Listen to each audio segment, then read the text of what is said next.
بسم اللہ الرحمن الرحیم نحمده ونصلي ونسلم على رسوله الكريم اما بعد قال الله تبارك وتعالى في القرآن المجيد والفرقان الحميد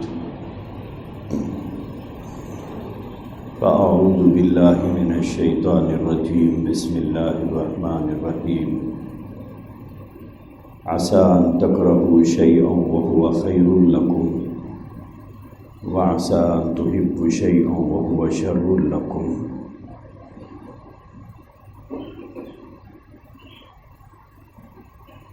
بزرگان محترم، اس دنیا میں انسان جب تک موجود ہوتا ہے، جب تک وہ اس دنیا میں زندہ رہتا ہے، ایک تو اس کے چیز اس کے ساتھ اپنی پسند لگی ہوئی ہوتی ہے ہر چیز میں. بہت سی چیزوں کو آدمی پسند کرتا ہے. اسی طرح سے دوسری چیز یہ ہے کہ بہت سی چیزوں کو انسان ناپسند کرتا ہے. یہ ایک انسانی فطرت ہے، انسانی مزاج ہے، انسانی طبیعت ہے.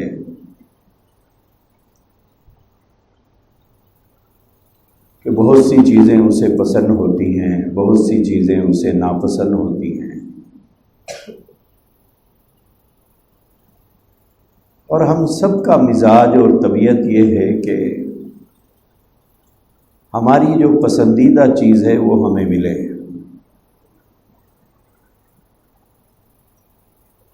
اور جو ناپسندیدہ چیز ہے اس کا سامنا نہ کرنا پڑے. یہ ہر آدمی چاہتا ہے. بعض مرتبہ اپنی پسندیدہ چیز کو حاصل کرنے کے لیے آدمی برسوں کوشش کرتا ہے کہ میری پسندیدہ منزل مجھے مل جائے، میرا پسندیدہ مقام مجھے مل جائے، میری پسند کا مکان مجھے مل جائے، میری پسند کی ملازمت مجھے مل جائے. کتنی چیزوں کو گنایا جائے، ایسی بے حساب چیزیں ہیں. ہزاروں خواہشیں ایسی ہے کہ ہر خواہش پہ دم نکلے، بہت نکلے میرے ارماں پھر بھی کم نکلے. تو بے حساب خواہشات ہیں انسان کی، اور ہر انسان کی خواہش الگ الگ ہے. آپ کی الگ ہے، میری الگ ہے. لیکن ہوتا یہ ہے کہ ان پسندیدہ چیزوں کو حاصل کرنے میں کبھی دنوں لگ جاتے ہیں، کبھی مہینوں لگ جاتے ہیں، کبھی سالوں لگ جاتے ہیں، لیکن اس کے باوجود بھی حاصل نہیں ہوتی. کبھی آدمی صرف حسرت کرتے بیٹھتا ہے، صرف آرزو لے کے بیٹھتا ہے، لیکن حاصل نہیں ہوتی. اور بہت سی چیزیں ایسی ہیں جس کو انسان ناپسند کرتا ہے، لیکن وہ ہاتھ لگ جاتی ہے. لاکھ انسان جتن کرتا ہے کہ ایسا نہ ہو، لیکن پھر بھی ہو جاتا ہے. لاکھ انسان احتیاط کرتا ہے کہ ایسا نہ ہو، لیکن پھر بھی ہو جاتا ہے. حالانکہ وہ ناپسندیدہ چیز ہے، لیکن وہی ہاتھ آ رہی ہے، وہی مقدر بن رہی ہے. ہم انسان حیرت میں پڑ جاتے ہیں کہ یہ کیا ماجرا ہے ہمارے ساتھ. کہ جو چیز ہم چاہ رہے ہیں اور اس کے لیے 100 جتن کر رہے ہیں، اس کے لیے کوشش کر رہے ہیں، اس کے لیے محنت کر رہے ہیں، اس کے لیے پیسہ لگا رہے ہیں، اس کے لیے تجربے کار لوگوں سے مشورے کر رہے ہیں، لیکن اس کے باوجود ہاتھ نہیں آ رہی ہے، اور جس چیز سے بچنا چاہتے ہیں وہی چیز ہمارے ہاتھ لگ رہی ہے۔ زندگی میں ایسے کئی واقعات ہم میں سے ہر ایک کے ساتھ پیش آتے ہیں۔ چاہتیں پوری نہیں ہوتی، چاہتیں حسرتیں بن جاتی ہیں، لیکن جو چاہ رہے ہیں وہ ہاتھ نہیں لگتا، اور اس وقت میں انسان اپنے مقدر کو کوسنے لگ جاتا ہے، بولے یار میری قسمت ہی ایسی ہے، میرے مقدر ہی ایسے ہے۔ بعض مرتبہ انسان یہ بھی کہہ دیتا ہے میرا مقدر ہی خراب ہے، میری قسمت اچھی نہیں ہے۔ یہ مرد بھی اپنے آپ کو کوستے ہیں، عورتیں تو 100% زیادہ کوستی ہیں۔ اور لیکن میرے بھائیوں یہ ماجرا کیا ہے آخر؟ کیونکہ ہم اللہ کا کلام برکت کے لیے پڑھتے ہیں، سمجھنے کے لیے کبھی پڑھتے نہیں ہیں۔ ہم اللہ کا کلام مردوں کی بخشش کے لیے اور ثواب کے لیے پڑھتے ہیں، لیکن اللہ کا کلام کبھی کھول کر ہم یہ نہیں دیکھتے کہ میرا رب مجھ سے کیا کہہ رہا ہے۔ اس لیے کبھی قسمت کو کوس لیا، کبھی مقدر کا نام لے کے اپنے آپ کو کوس لیا۔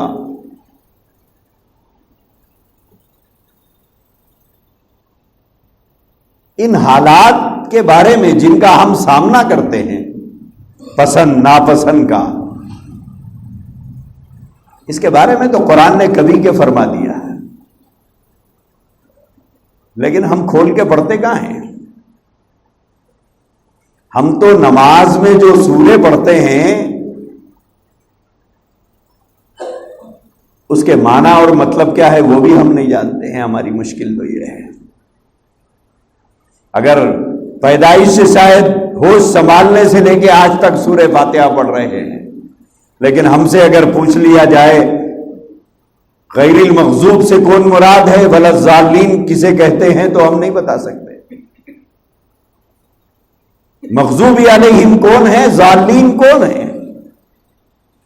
لیکن ہر نماز کی ہر رکعت میں ہم پڑھتے ہیں کہ اللہ ہمیں مغضوب علیہم اور ضالین کے راستے سے ہمیں بچائیے، لیکن نہ مغضوب علیہم کون ہے معلوم ہے، نہ ضالین کون ہے ہمیں معلوم ہے۔ دعا تو کر رہے ہیں کہ ان لوگوں کے راستے میں مجھے مت چلائیے، اہدنا الصراط المستقیم، مجھے سیدھے راستے پر چلائیے، اور ان لوگوں کے راستے پر چلائیے جن پر آپ نے انعام کیا ہے، صراط الذین انعمت علیہم۔ آگے پڑھتے ہیں غیر المغضوب علیہم ولا الضالین۔ کون ہے یہ مغضوب، کون ہے یہ ضالین؟ ہمیں کچھ پتا نہیں۔ تو ایسے ہی یہ جو ہمارے مسائل ہیں کہ ہماری چاہتوں کا پورا نہ ہونا اور ناپسندیدہ چیزوں کا ہاتھ لگ جانا، جو چاہ رہے ہیں وہ نہ ہونا، جو نہ چاہ رہے ہیں وہ ہو جانا، ہزار جتن کے باوجود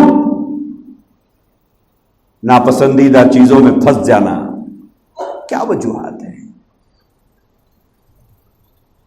اس بات کو لے کر آدمی اپنے مقدر کو کوسنے لگ جائے۔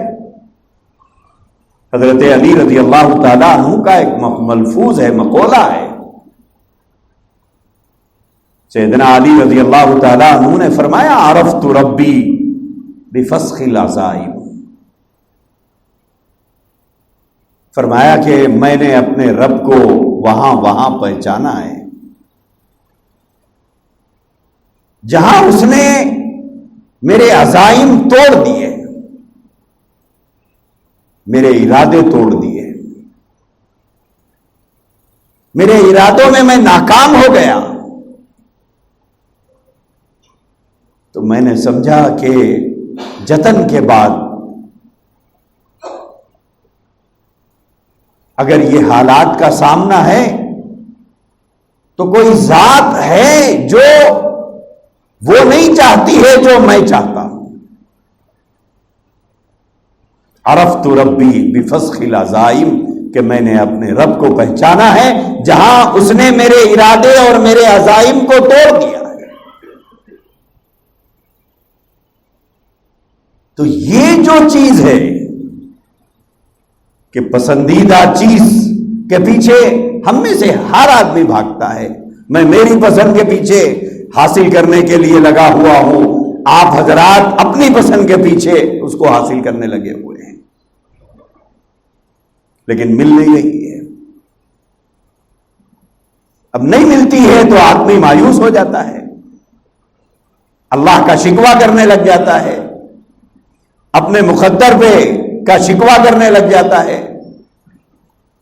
کون سی گھڑی تھی نہیں معلوم، کون سا وقت تھا نہیں معلوم، کون سا دن تھا نہیں معلوم، کون سی منحوس گھڑی تھی نہیں معلوم. بعض لوگ تو یہاں تک بول رہے تھے کون سی منحوس گھڑی تھی نہیں معلوم میں پیدا ہوا.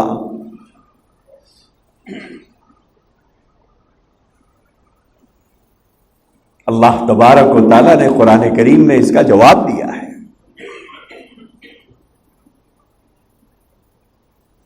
کہ جو چیزیں حاصل کرنے کی تمنا تمہارے دلوں میں ہے اور جن چیزوں سے تم بچنا چاہتے ہو یہ تو تمہاری اپنی سوچ ہے کہ یہ میرے لیے اچھا ہے، یہ میرے لیے خراب ہے، ایسا ہوگا تو اچھا ہوگا، ایسا ہوگا تو برا ہوگا، یہ مل گیا تو میں کامیاب ہوں گا، یہ نہیں ملنا چاہیے، یہ میرے لیے نقصان دہ ہے. یہ فیصلہ تو ہم ہی تو کرتے ہیں کہ ہمارے لیے کیا مفید ہے، ہمارے لیے کیا نقصان دہ ہے. لیکن اللہ تبارک و تعالیٰ نے قرآن کریم میں فرمایا عسیٰ ان تکرہوا شیئا وہو خیر لکم. بہت سی چیزوں کو تم ناپسند کرتے ہو، تمہیں پسند نہیں ہے، لیکن اللہ کے علم میں ہے کہ وہی تمہارے لیے بہتر ہے، وہی تمہارے لیے بہتر ہے. تم سمجھ رہے ہو کہ بہتر نہیں ہے، کیوں؟ اس لیے کہ تم آج کو جانتے ہو، کل کو جانتے ہو.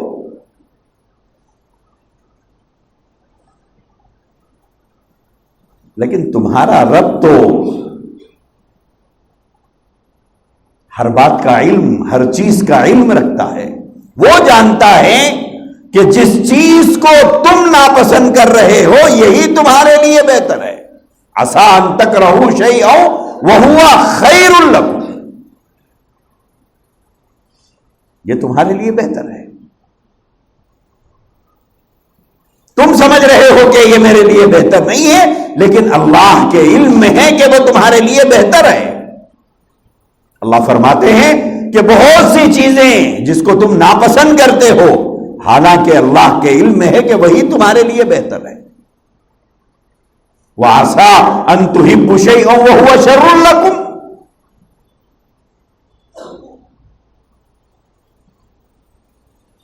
اور بہت سی چیزوں کو تم سمجھتے ہو کہ ایسا ہو گیا تو میرے لیے بہت اچھا ہو جائے گا، لیکن اللہ کے علم میں ہے کہ وہ تمہارے لیے بہتر نہیں ہے، وہ تمہارے لیے بہتر نہیں.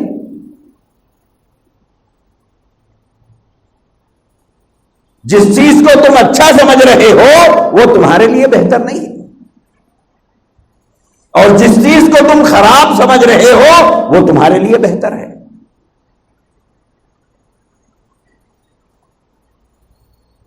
اسی لیے بندوں کو اللہ نے اس بات کا حکم دیا کہ جو حالات میں تمہارے سامنے لاؤں ان حالات کو تم اپنا مقدر سمجھو اور اس چیز کو یہ سمجھ کر قبول کرو کہ اللہ کے علم میں ہے کہ اس میں کیا خیر ہے. انسان کی زبان پر تقدیر کے شکوے نہیں ہونا چاہیے. اپنے مقدر کو کوسنے کے بجائے انسان یہ کہے کہ پتہ نہیں اس میں میرے لیے اللہ کے علم میں ہے کہ کیا خیر ہے. ہو سکتا ہے میرے لیے اس میں خیر ہو. کسی چیز کا مل جانا یا کسی چیز کا نہ ملنا، دونوں کے بارے میں انسان یہ سوچے کہ اللہ جانتا ہے کہ اس میں کیا خیر ہے. نہ یہ کہ آدمی اپنے مقدر کو کوستا پھرے. مرضی کی چیز مل گئی خوشی کی بات ہے. اللہ سے دعا کرے کہ اللہ اس میں خیر پیدا فرمائیے، اس میں میرے لیے خیر پیدا کیجیے، یہ میرے حق میں خیر بنائیے. مرضی کی چیز نہ ملی تو یہ سوچے کہ اللہ کے علم میں ہے کہ شاید نہ دینا میرے لیے خیر ہو. جیسے ایک بچے کو بخار آ جائے اور شدید بخار ہو، آپ دواخانہ لے جائیں، ڈاکٹر اسے دوا تجویز کرے، آپ بچے کو لے کر میڈیکل ہال پہ دوا کے لیے پہنچے ہیں، وہاں چاکلیٹ رکھے ہوئے ہیں، بچہ کہتا ہے کہ چاکلیٹ دلا دیجیے. فروٹی پر نظر پڑی تو بچے نے کہا کہ ابا فروٹی دلا دیجیے. پیپسی اور کوکا کولا پر نظر پڑی تو بچے نے ادھر نگاہ ٹک ٹکی باندھ کر کہا کہ ابا مجھے یہ بھی چاہیے، یہ بھی دلا دیجیے. باپ اسے کہتا ہے کہ اب بیٹا بہتر نہیں ہے، نہیں دلاتا میں، یہ تمہارے لیے مضر ہے، یہ تمہارے لیے نقصان دہ ہے. اب پڑوس میں اگر میں کھڑے ہو کر آپ کو یہ کہوں کتنے ظالم ہو تم، کتنے ظالم ہو آپ، کہ آپ کے دل میں بیٹے کے لیے کوئی پیار نہیں، آپ کے دل میں بیٹے کے لیے کوئی محبت نہیں، آپ کے دل میں بیٹے کے لیے کوئی رحم نہیں.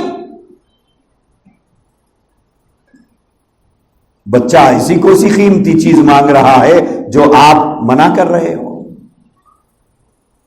اور آپ کی دولت میں ایسی کون سی کمی آ جائے گی اگر 10 روپے کی فروٹی اسے دلا دیا جائے، یا 10 روپے کا کوک اسے دلا دیا جائے، تو ایسا کون سی آپ کی دولت میں کمی آ جائے گی. آپ مجھے نہیں کہیں گے مول صاحب آپ کو نہیں معلوم، خاموش بیٹھی ہے، بچے کو بخار ہے.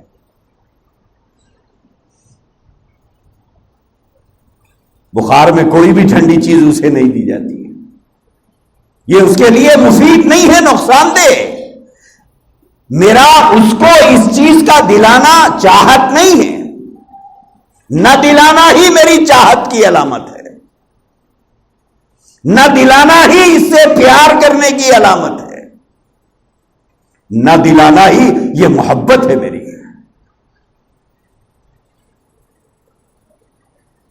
اگر دلا دو تو یہ میرے بیٹے کے حق میں نقصان ہے. اب بچہ ہے جو جانتا نہیں ہے کہ اس میں نفع ہے یا نقصان ہے، وہ تو بچہ ہے، اسے کچھ پتا نہیں ہے، اسے معلوم ہی نہیں ہے کہ اس حالت میں میرے لیے یہ مفید ہے یا مضر ہے، فائدہ مند ہے یا نقصان دہ ہے.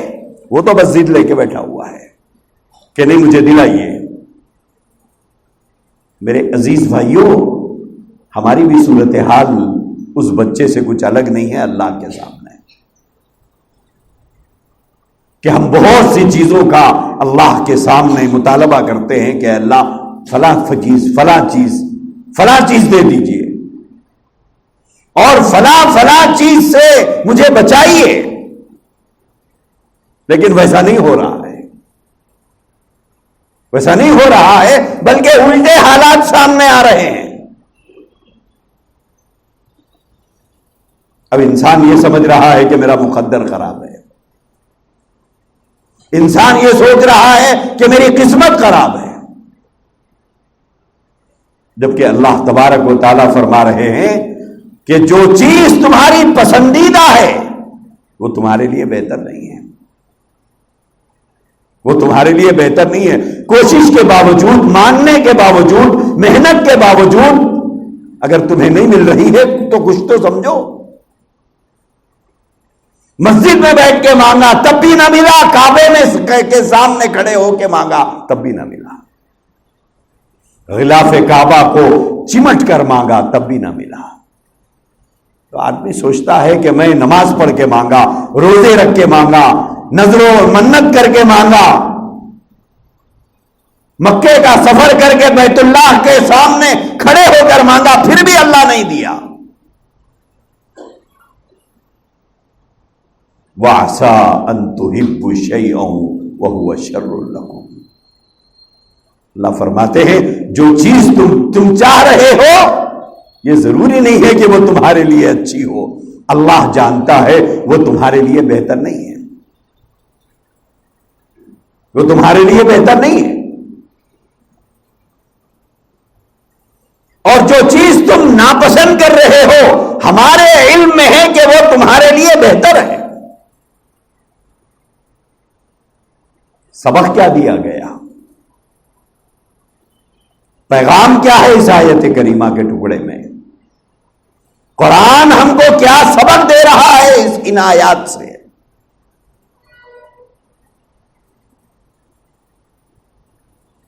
ہم کو یہ سبق دیا گیا کہ اللہ کے فیصلوں پر راضی رہو، اور اللہ تبارک و تعالی آپ کو جس حال میں رکھا ہوا ہے اس حال پر رضا، خوشی کا اظہار کہ میرا رب شاید مجھے اسی حال میں دیکھنا چاہتا ہے۔ میرے بھائیوں، جنت صرف شکر سے ہی نہیں ملتی، صبر سے بھی تو ملتی ہے۔ جنت کسی کو شکر کی وجہ سے ملے گی تو کسی کو صبر کی وجہ سے ملے گی۔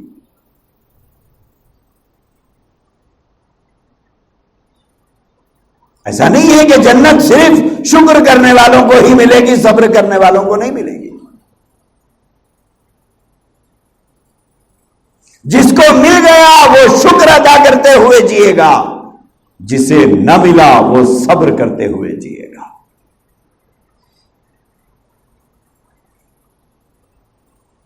اور جہاں دل ٹوٹا،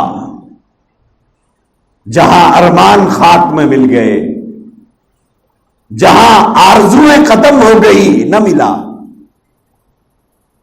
ہم سمجھتے ہیں کہ بہت دکھ ہوا مجھے، بہت تکلیف ہوئی مجھے، بہت غم ہوا مجھے۔ حدیث پاک بتاتی ہے کہ مومن کے پیر میں اگر کانٹا بھی چوب جاتا ہے اور اس کی وجہ سے اسے جو تکلیف ہوتی ہے اللہ اس پر بھی اجر دیتا ہے۔ اللہ تبارک و تعالی اس پر بھی اجر دیتا ہے، ثواب دیتا ہے، کیونکہ اسے تکلیف ہوئی اور اس نے صبر کیا۔ تو میرے بھائیوں، زندگی بھر میں ملنے والی جو تکلیفیں ہیں، آرزوؤں کا پورا نہ ہونا، خواہشات کا پورا نہ ہونا، تمناؤں کا پورا نہ ہونا، ارمانوں کا پورا نہ ہونا، دل کی آرزوؤں کا دل میں دفن ہو جانا، خواہشات کا دل میں دفن ہو جانا، اور اس کی وجہ سے جو تکلیف ہونا، اور اس تکلیف پر آدمی جب صبر کر لیتا ہے تو ہر آرزو کے ٹوٹنے پر، ہر آرزو کے نامکمل ہونے پر جو تکلیف انسان کو پہنچتی ہے، شکوہ شکایت کرنے کے بجائے آدمی یہ سمجھے کہ اللہ میرے حق میں شاید اسی کو بہتر بنایا ہے، میرے حق میں یہی بہتر ہے، شاید میں اللہ کے علم میں میرے لیے یہی بہتر ہے، یہ سوچ کر جب آدمی صبر کرتا ہے تو اللہ تبارک و تعالی اسے اجر و ثواب سے نوازتے ہیں۔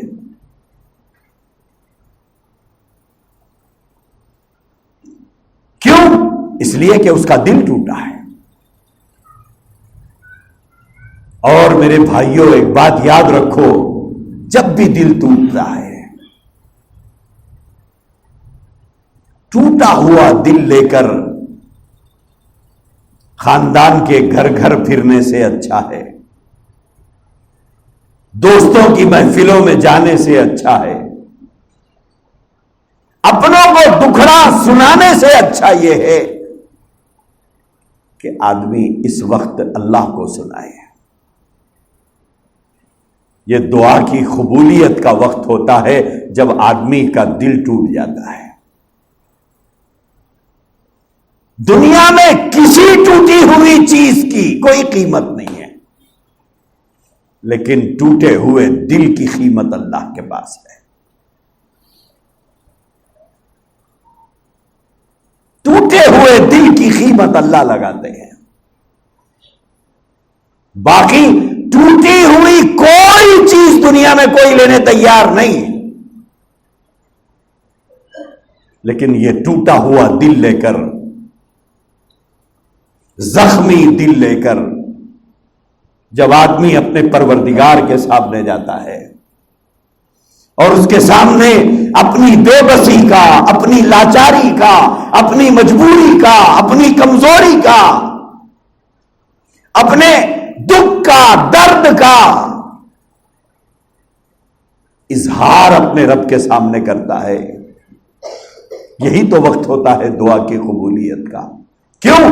دل بھی رنجیدہ ہے، آنکھیں بھی نم ہے، زبان بھی تڑپ تڑپ کر الفاظ نکال رہی ہے، یہی تو دعا کی قبولیت کا وقت ہوتا ہے۔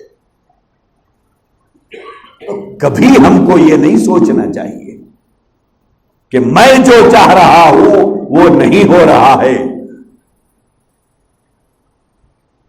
انسان یہ سوچتا ہے کہ میں جو چاہتا ہوں وہ ہو، ایسا کبھی نہیں ہوگا۔ میں چاہوں اور ہو جائے، میں نہ چاہوں نہ ہو جائے، یہ کبھی نہیں ہوتا۔ کن فیکون کا مالک صرف اللہ ہے، وہ جو چاہتا ہے وہ ہوتا ہے، ہم جو چاہتے ہیں وہ نہیں ہوتا۔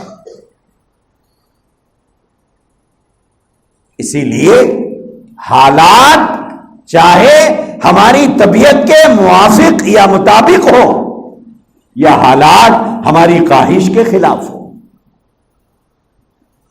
دونوں کے بارے میں انسان یہ سوچے کہ میرا رب مجھے اس حال میں رکھنا چاہتا ہے،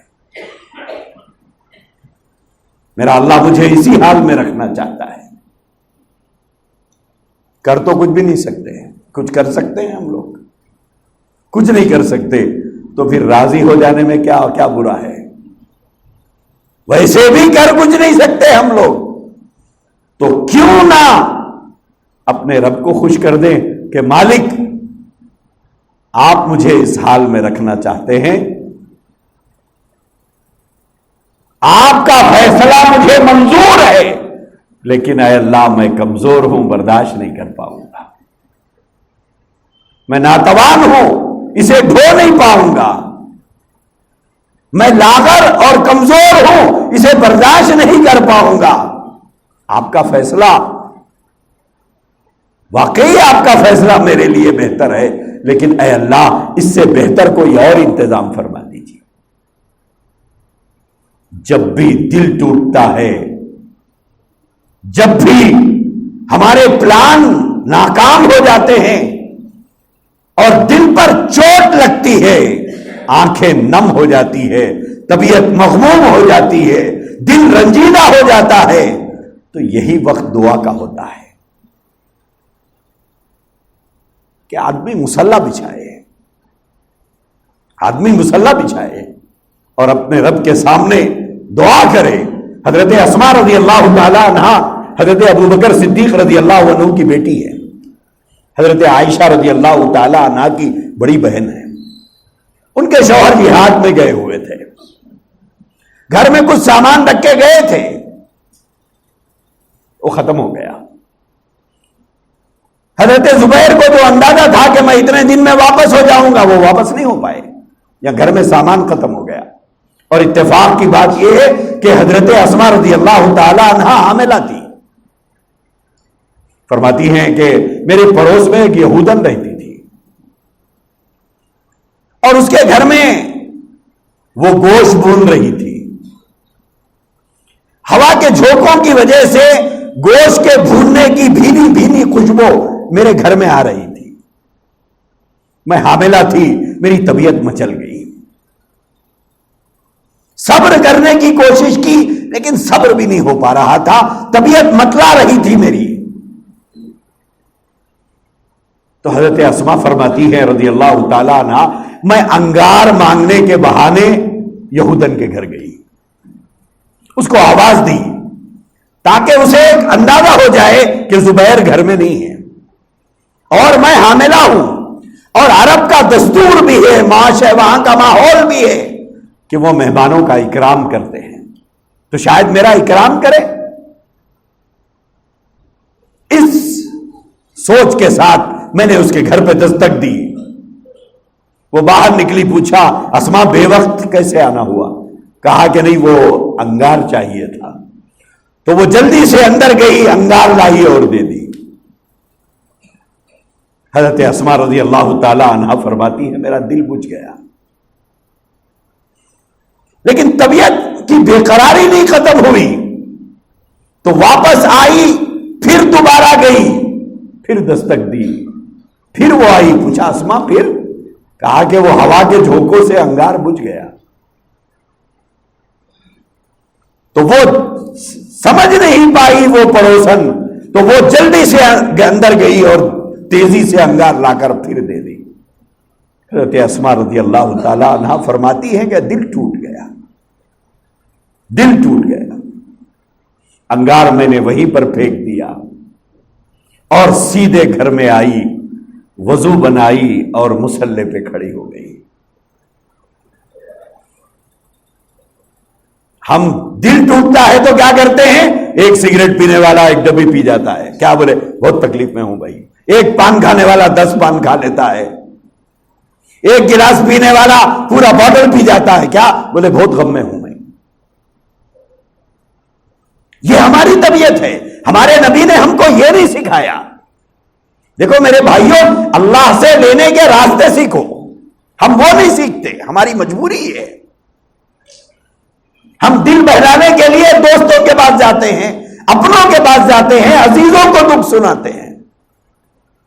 حضرت اسماء رضی اللہ تعالی عنہ آئی، وضو بنایا، مصلی پر کھڑی ہو گئی اور اپنے رب کے سامنے گڑ گڑانے لگی کہ اللہ زبیر گھر پہ نہیں ہے، زبیر کی امانت میرے بطن میں موجود ہے اور میری طبیعت کی یہ کیفیت ہے.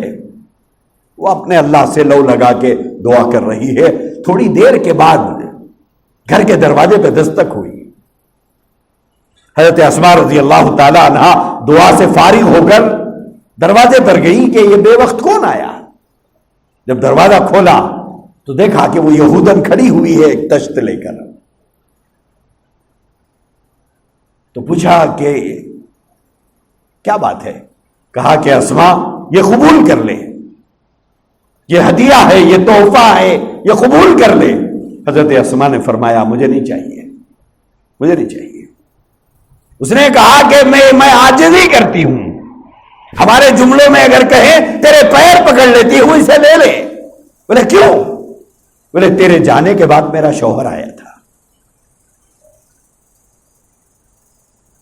اور گھر پر خدموں کے نشان دیکھ کر اس نے مجھ سے پوچھا کہ یہ بتا گھر پہ کون آئے تھے، کون آئے تھے گھر پہ.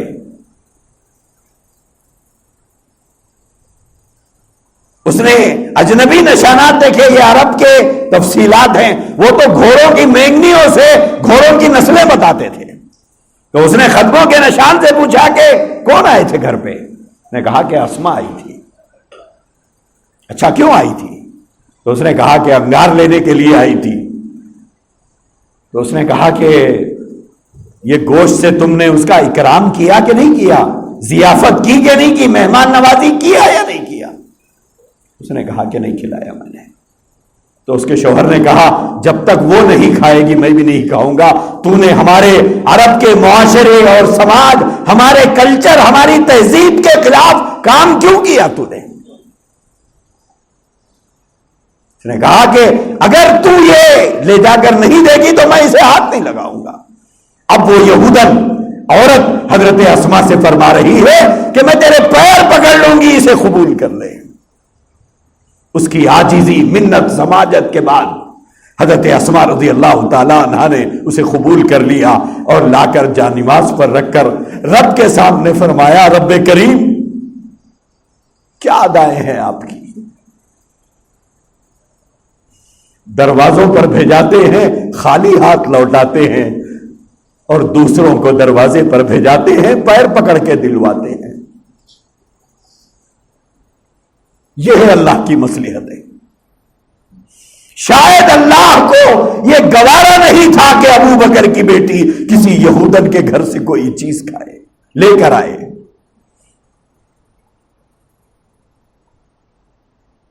اللہ نے یہ فیصلہ کیا کہ تیرا دل ٹوٹے، تو جانماز پر کھڑے ہو، اپنے رب کو پکار، جس گھر سے تو خالی ہاتھ واپس آئی ہے میں اسی کو تیرے دروازے پر تیرے پیر پکڑوا کر تیرے ہاتھوں میں دلواؤں گا۔